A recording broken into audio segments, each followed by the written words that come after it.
capítulo de número 16.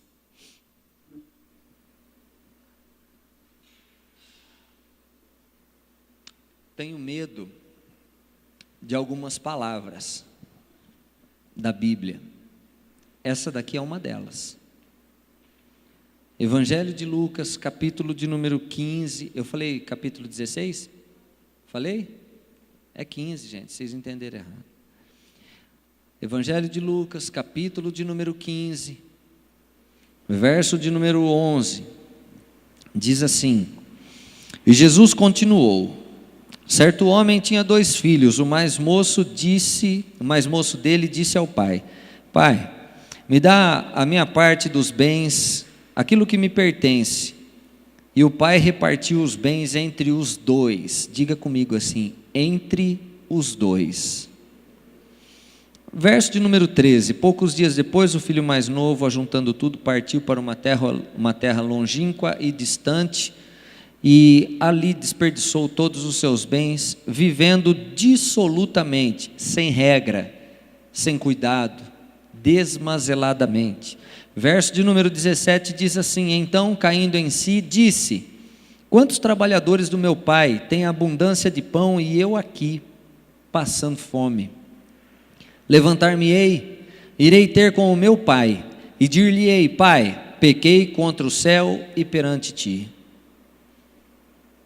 Pai, pequei contra o céu e perante ti. Verso de número 12: E o pai repartiu os bens entre os 2. Diga para quem está próximo a você aí: você tem as mesmas chances que eu tenho. Sabe o que faz a diferença? A minha escolha, a tua escolha. É isso que faz a diferença na nossa vida. Quando a gente malha bastante, malha é bater, não é malhar e ficar bombado, irmão, não é isso que eu quero dizer. A gente bate em cima do mesmo assunto tantas vezes, é porque está precisando haver restauração na nossa vida. O distanciamento de Deus tem trazido tantos, mas tantos problemas para a igreja. Eu já falei algumas vezes sobre isso, e eu paro para pensar como que vai ser a nossa igreja daqui 5 ou 10 anos. Me dá medo. Mas hoje, falando da mesma chance, que todos nós temos a mesma chance, como essa parábola do filho pródigo, ela nos ensina, a respeito dos 2 filhos, e eu não preciso ficar explicando esse texto, porque todos já conhecemos esse texto. É um texto para lá de batido.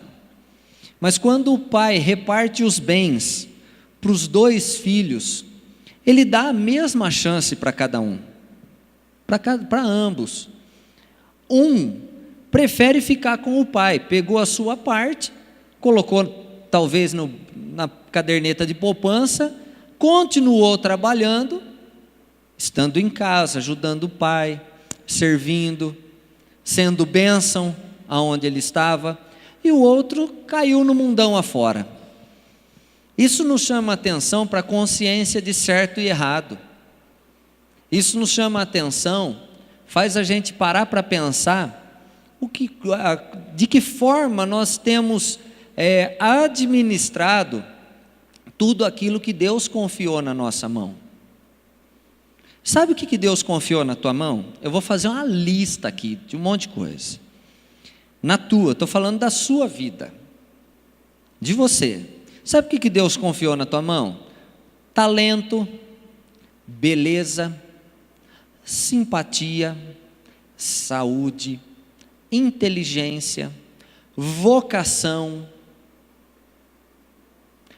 força, vigor. Sabe o que Deus confiou na tua mão? Todas essas coisas. Paz, família. Deus colocou tudo isso na tua mão. Tudo. É a riqueza, é a maior riqueza que a gente tem. Caráter, vergonha na cara. Como que a gente tem administrado isso? Esses são os bens que Deus disponibiliza para mim e para você.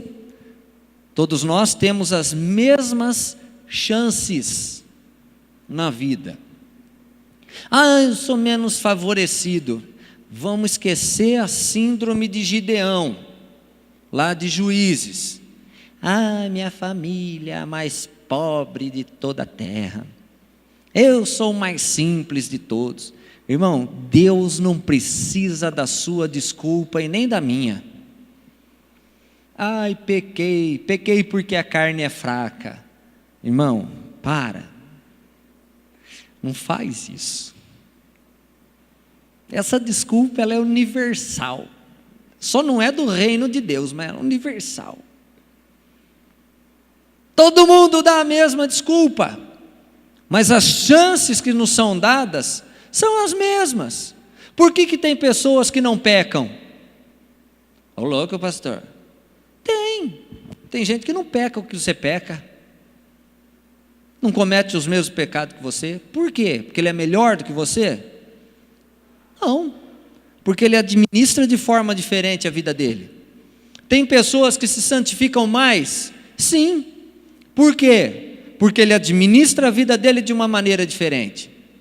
Antes de nós começarmos o culto aí hoje, a gente comentou a respeito de alguns pecados que ficam circundando o ministério de louvor, e 2 deles, irmão, são fatais para derrubar um ministro de louvor, um pregador, qualquer pessoa, até no meio secular, um bom profissional.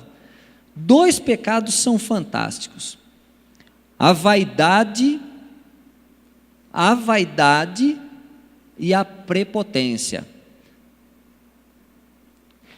Eu até comentei, eu estava assistindo um programa antes de vir para a igreja hoje, de entrevista, e um músico, que é o apresentador do programa, estava entrevistando um compositor. Era aquele jogo de pergunta e resposta rapidinho. Nome do pai, Joaquim. Da mãe, Maria.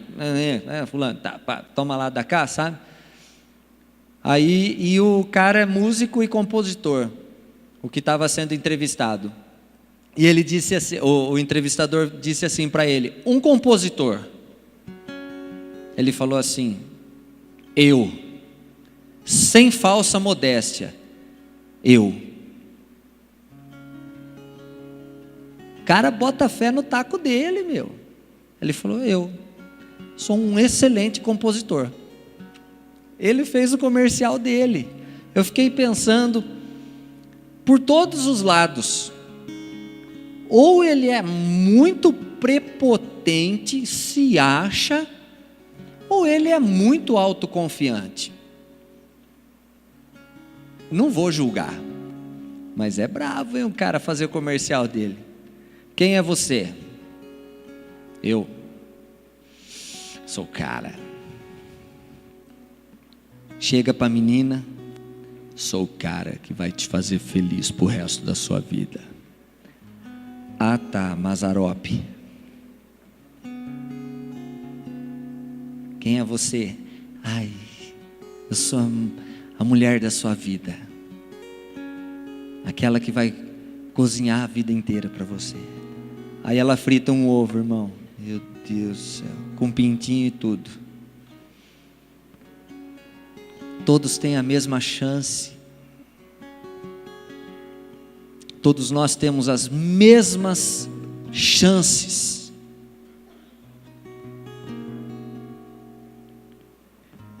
O que é que nós estamos fazendo com a nossa vida? Como a gente tem gasto a herança que nós herdamos do nosso pai? Deus deu a parte que nos cabe. Como que a gente tem administrado a parte que nos cabe? E o pai repartiu os bens aos 2. Que que você está fazendo com o teu talento? O que você está fazendo aqui hoje?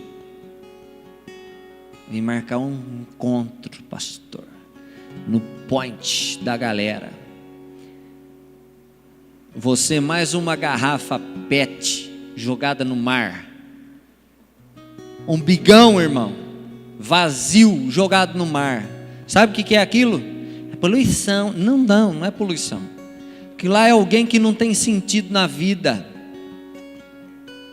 Para aonde a onda leva.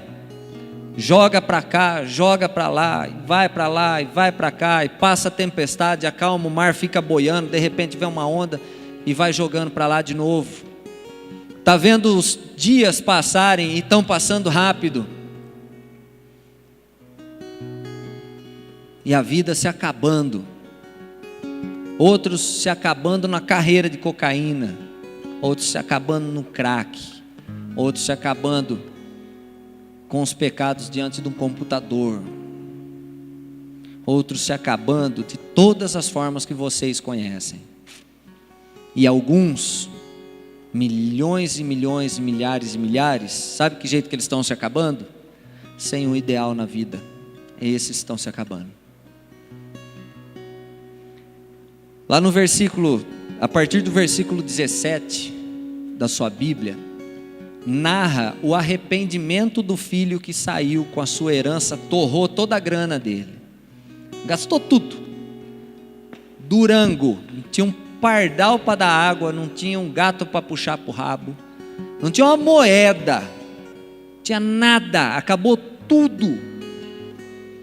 Caiu a ficha, voltou a pensar, raciocinar.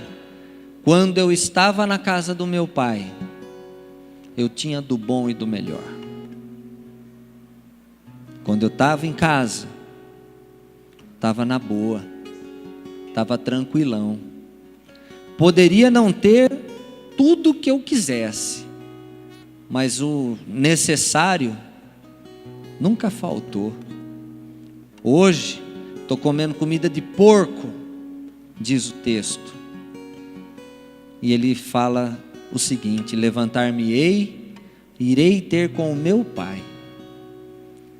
Se ele me tratar simplesmente como um funcionário, não quero nem ser filho mais.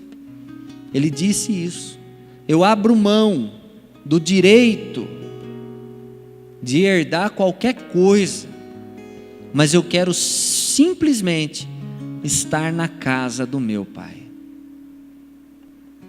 Simplesmente isso. E essa palavra não é brincadeira, não.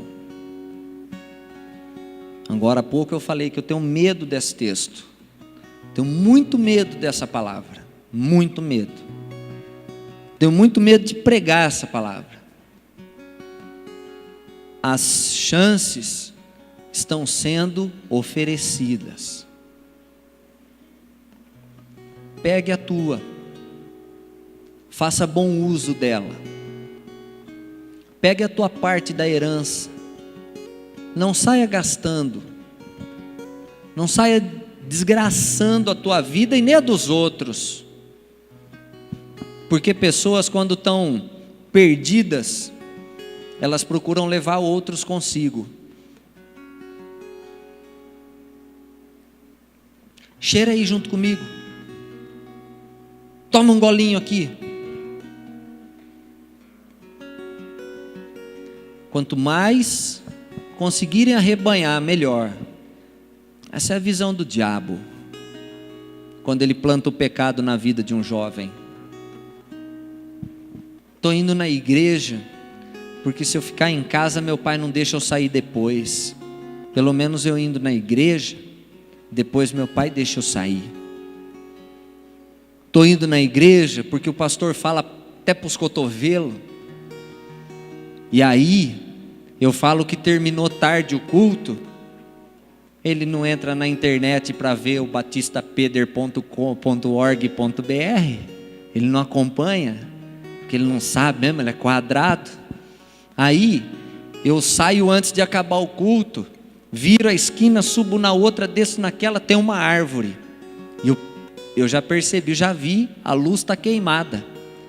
Aí na hora do culto, ao invés de ler a Bíblia,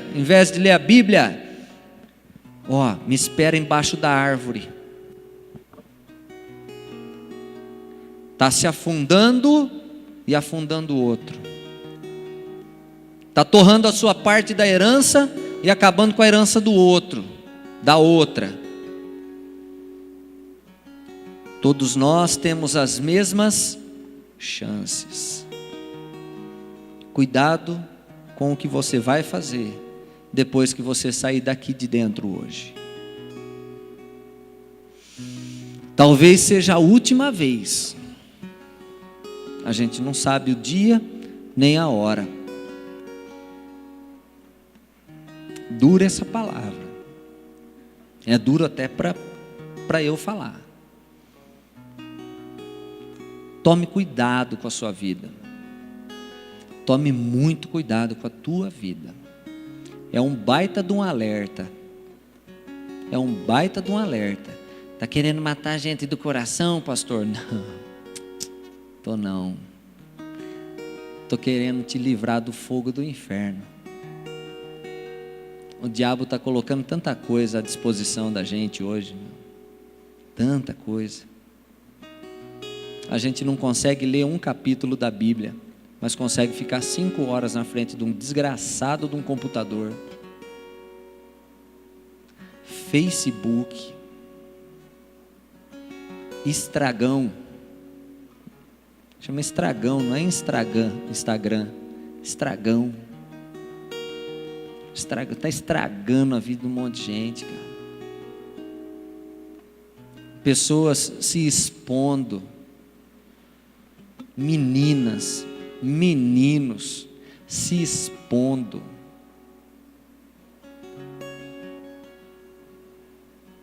Pelo amor de Deus, olha a tua herança. Um dia você vai ser pai. Um dia você vai ser mãe. Sabe aqueles fatos de novela? Coisa de meses atrás, aconteceu um fato de novela, na minha família, na minha casa, dentro de casa, não dentro da minha casa, da minha residência, mas na minha família. Uma amiga, irmã, procurando por um tio meu, falei do endereço e tal. Falei, acho que está morando em tal lugar. Fazia tempo que eu não tinha contato com esse meu tio. Aí depois ela o encontrou. Eu falei, encontrei com ela outro dia. Perguntei a ela, eu falei, e aí, encontrou meu tio e tal? Encontrei. Eu falei, que legal. Louco para perguntar, né? O que você queria com ele? Porque a gente tem coceira, né? De perguntar da vida dos outros. Você acha que só vocês que tem? Eu sou assim também. Aí eu falei, que legal, né? Conversou com ele? Conversei. Mas assim, por dentro, eu falava assim, qual que é o assunto? Você não vai falar? Aí ela falou assim, eu conversei. Aí ela virou para mim e falou assim para mim, primo. Eu falei, oxe. Falei, bem, não estou entendendo. Ela falou, meus pais adotivos morreram. E eu, a vida toda, queria descobrir quem eram os meus pais biológicos. E eu encontrei minha mãe biológica, e minha mãe biológica não se lembrava o nome do meu pai, mas lembrava onde ele morou e o sobrenome. E quando ela falou o sobrenome, eu me lembro, a mãe falou para ela o sobrenome, eu me lembrei de você. Ela contando para mim, eu falei, verdade. Aí, minha mãe falou antes de morrer, eu morava em tal lugar assim, e eu tive um relacionamento com ele, tive um filho, e nós tivemos você. Só que eu não tinha condições de criar, e eu te coloquei para adoção, e você foi adotada por um casal. O casal morreu, a mãe morreu ali na cama e ela saiu procurando o pai, que no caso era meu tio. Coisa de novela, né? Eu falei, que é isso, meu? Ela é da minha idade, 38 anos. Falei, meu Deus. Comentei com o meu pai, com a minha mãe. Meu pai falou assim, um dia eu estava numa lanchonete, Evandro, há muito tempo atrás. E o dono da lanchonete disse assim para mim, Vadinho, você está vendo aquela menina lá na frente, que está com a mãe, desse tamanho assim? É tua sobrinha. Meu pai falou assim, você está brincando? Filho do teu irmão fulano de tal. Imagina. E meu pai foi a primeira vez que viu ela, e se vê hoje, não, jamais ia conhecer de novo. Foi muito tempo atrás. Você nem era nascido, é isso que você queria ouvir, né? Você não era nascido. Você não era nem um feto. E o que eu estou querendo dizer com isso? Tome cuidado com as tuas chances. Tome cuidado com a tua herança. 38 anos se passaram na vida daquela mulher. Ela tem filhos hoje, tem a vida, está batalhando com a vida aí. Depois de 38 anos ela foi conhecer o seu pai. Hoje, não é o nosso caso aqui na nossa cidade, graças a Deus.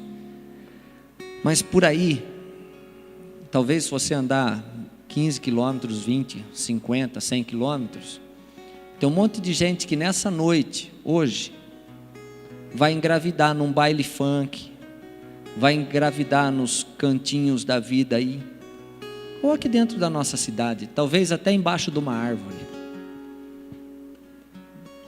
Vai engravidar.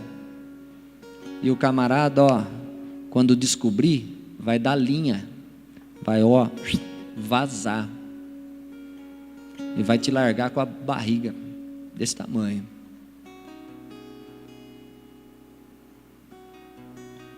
Talvez você fosse sair daqui hoje e alguém ia te oferecer uma carreirinha.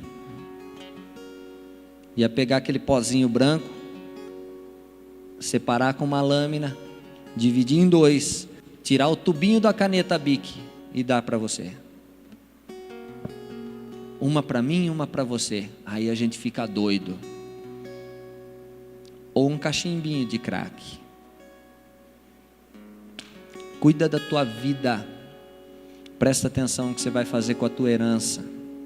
Deixa Deus te levar para perto dele. Não finja que não é com você essa palavra. Há pessoas que não se importam com isso. Há pessoas que quando a gente fala, eles não se importam com isso. Se esquecem que o dia vai passando um após o outro. E que lá na frente, quando chegarem lá na frente, vão olhar para trás. E eles vão se lembrar do culto dessa noite. Em nome de Jesus vão. Lamentações 3:21 fala, quero trazer à memória aquilo que me pode dar esperança. Lá na frente vão se lembrar dessa palavra, vão olhar para trás, vão falar, poxa vida, um dia o pastor falou a respeito do que é que eu estou fazendo com a minha parte da herança. Olha a minha situação hoje, estou comendo comida de porco. Sabe o que é comer comida de porco, irmão? Não é comer lavagem, não é isso. Comer comida de porco é estar longe da presença de Deus. Estar longe da presença de Deus, você está sujeito a tudo lá fora. Opressão, depressão e etc. Toma cuidado. Curva a tua cabeça onde você está, para a gente orar mais um pouquinho. E você que está nos acompanhando pela internet, se tiver alguém no link aí, aonde você estiver, se você puder curvar a tua cabeça, fechar os teus olhos aí também, faça isso. Tome cuidado com a tua herança, com aquilo que Deus confiou na tua mão, para que você administrasse, e você tem gastado, esbanjado, de maneira horrenda, terrível. Tem plantado as sementes que estão na tua mão, você tem jogado fora, não tem procurado plantar. Cuide disso. Essa palavra é para você também, em nome de Jesus. Pai, para o filho pródigo, houve tempo para que houvesse arrependimento. Para alguns, talvez não tenha tempo. A nossa oração nessa noite é que todos possam alcançar a graça do Senhor, mas principalmente a tua misericórdia. Tua misericórdia que nos livra do nosso julgamento. A tua misericórdia que nos traz o perdão do Senhor, que nos arranca as raízes de amargura, de tristeza, de descontentamento, e nos mostra uma nova vida em Cristo Jesus, o nosso Senhor. Pai, é uma palavra pesada, um discurso difícil de fazer, mas é um alerta. Esse alerta é para que o sangue de nenhum jovem que está aqui hoje venha a ser cobrado das nossas mãos, porque todos ouviram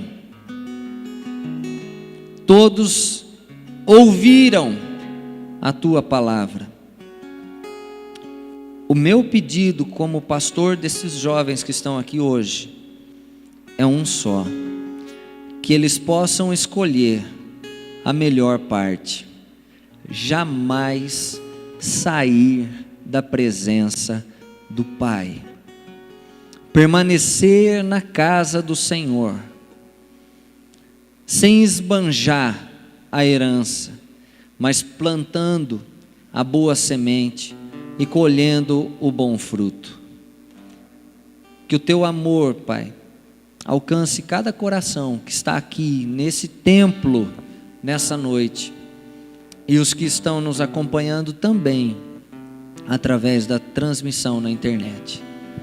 Que o teu amor constranja os teus filhos a se prostrarem diante do Senhor num ato de arrependimento e contrição, para que eles possam ter o coração vivificado, a mente vivificada, e a tua graça mais uma vez se multiplicando na vida de cada um deles. Oramos assim, ó Pai, no nome do teu Filho Jesus Cristo. Amém e amém. Amém, queridos? Tá tudo bem? Gente, tá tudo bem? Cuidado com a herança. Fala isso pro teu irmão. Cuidado com a herança. Olha o que você vai fazer com a tua parte. Eu sei o que vocês fizeram no verão passado. Parece até nome de filme, né? Fica de pé em nome de Jesus. Dá um uta no teu irmão aí. O culto está encerrado. Gente, na semana que vem é o casamento do Mateus